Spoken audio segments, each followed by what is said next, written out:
Hey everybody, this is Sage Valentine, and this is my review of Mad Men Season 7, Episode 3, Field Trip. I know I told you guys I was going to have a late review, so here it is. And it's a pretty good episode to do a late review on, because I'm definitely going to get Episode 4 and review that today before I watch Survivor. So, anywho,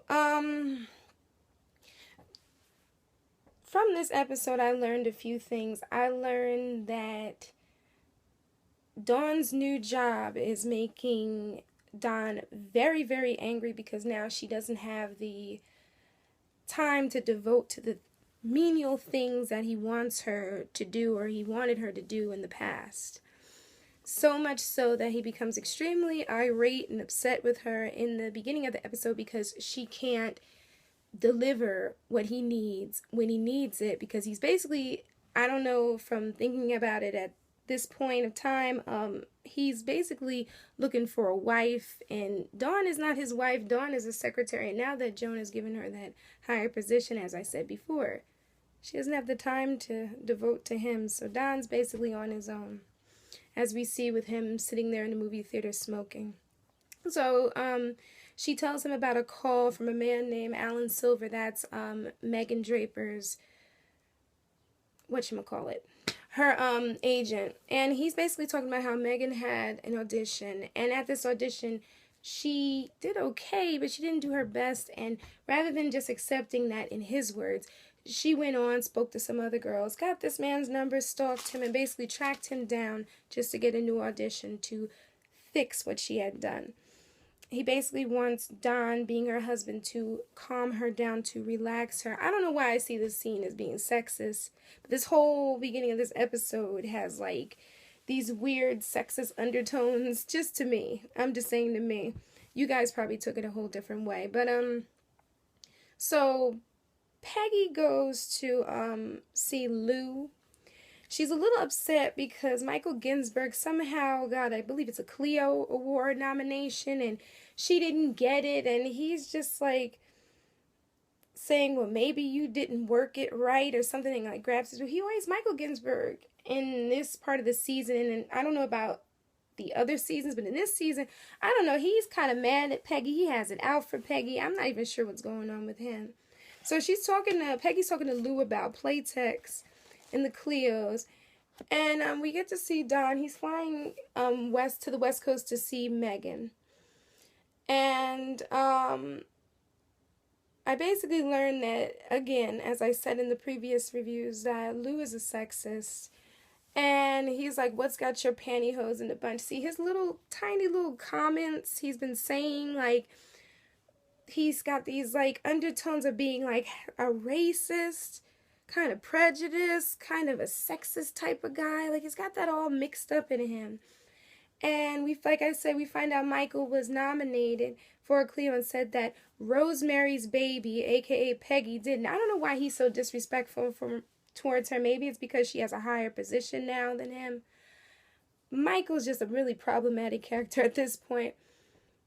So Lou makes like this weird angry comment because Peggy wants to Peggy got Stan to draw some type of picture for him and for her, and he's upset because it cost him money. Stan's like, whatever. He's like, no.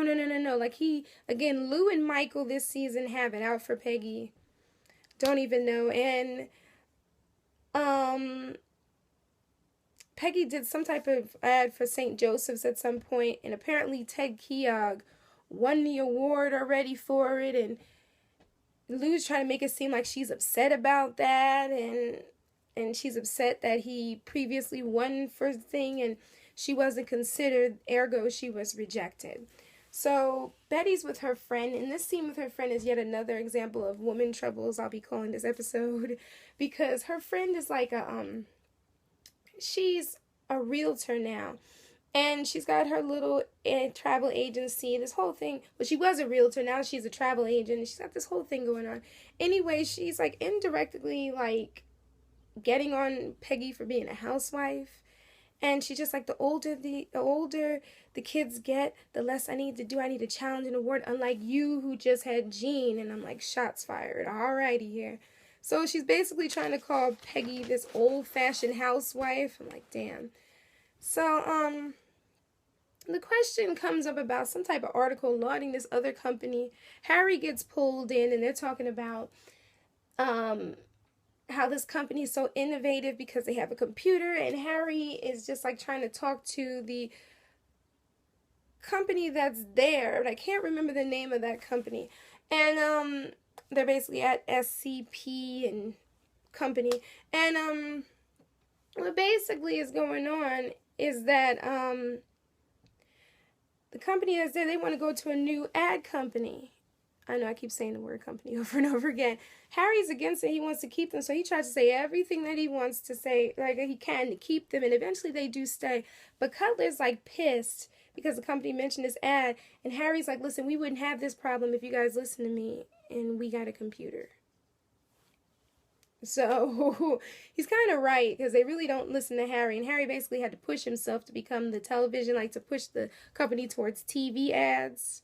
So Harry's got it right in this respect. So Don's in California to see Megan. They're having sex, and then Betty's being all mean to Loretta the maid. I don't know what it is with her and Loretta, and then she decides she's gonna go on some type of trip with Bobby, because Bobby's supposed to be going to some farm. And the way that she's looking at Loretta this whole episode, I'm just like, what did Loretta do? But then it reminds me of how I think Betty fired the previous maid in the first couple seasons. The first maid they had, well, the first maid we knew of as viewers. And it just reminded me of that scene. She's like not too weary of her. And then I got like weird undertones of that movie, The Help. And I'm like, I feel so sorry for the maid. But Megan's like walking around in a cloud. Don brings up this whole thing about rejection and how she shouldn't take it, and shouldn't let it erode your confidence. You shouldn't get desperate.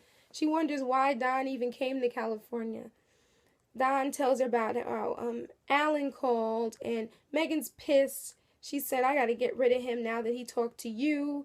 And she says that maybe she gets so upset that she tells Don, maybe I should fly in and surprise you and see how that goes. So then she knows something's up with Don and his job, and she's wondering who's the new girl. He's saying there's nobody there, which I don't know why he's lying, because he did sleep with that stewardess an episode or two ago. I do remember that. But she was like, I was your secretary, so I know. And Don reveals that he's on leave, and it happened after she left, and he said that he messed up. He said there's no one else. He's basically lying. And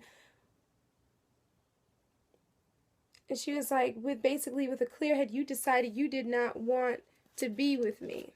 So Megan is like done. She's pissed. She's over it. She's like, so she basically kicks him out, tells him to go home. This is the way it needs to end. It'll be easy for both of us. So Harry gets a call from the Wall Street Journal to come to find out Cutler, he said that we don't have a computer. I mean, we do have one. I think, like Harry's saying that. We do have one, but it's not ours. And I think Cutler is trying to make Harry feel better, but this isn't going to work for Harry, because Harry's right. They do need a computer to get into the computer age. So Don's having dinner with these guys, and this woman pops up, and she's like, oh, I thought I knew you. I'm staying in some room and such. And Don is like, you guys didn't have to go with this whole thing. But they act like they don't know anything about that woman when they did kind of push that woman, I think, to go to Don to get him to come to their company. So Don goes to see Roger. And Roger says that, he tells Roger about the nice offer he got. And Roger basically wants Don to just leave, calls him a disaster. And then somehow Don meets Roger's friend. And then Roger tells him, you know what, you need to come in Monday. Let's see how it's going to go. So Don's calling Megan. Megan really doesn't want to talk to him. She's over him. He apologizes for lying. He said he wants to fix things. He's going back to the agency. She's like, listen, if you wanted to fix things, you would be in the West Coast. She's like, stop lying. Stop pushing me away. I don't want to see you. And then she hangs up. Don's by himself. Betty's with Bobby. The teacher's really nice, and she's really sweet. And she thanks Betty for coming on the field trip, helping out. Betty's more concerned with this woman's boobs because I guess she's not wearing a bra because it says the 70s, and I guess this is the time when they didn't wear bras. So Don's back at work. He's anxious. He sees people he doesn't recognize. Peggy's now a copy chief. Don has a new job. Lou's in his office. Everything. He's like a fish out of water, basically. So Don's ready to get back to work. Roger's late, which means he's probably high again. Remember that scene when Roger was in the room and it was a whole orgy scene and it was crazy. So Lou's upset that Don is in the office. He feels like he's going to be replaced. Of course, Lou, you're going to be replaced. They really don't need you now because you really don't do anything. But Michael sees Don and they help him with Don and Leo helps out with the campaign. Peggy's worried that Don is there. Dawn's a little worried that Don is there. We're back at the, but she offers to take his coat and give him coffee. We're back at the teacher's farm. Betty mentions about the teacher not wearing a bra, and his other mother noticed as well. Ken Cosgrove and Joan are surprised to see Don. They don't like him being there. Everyone's upset.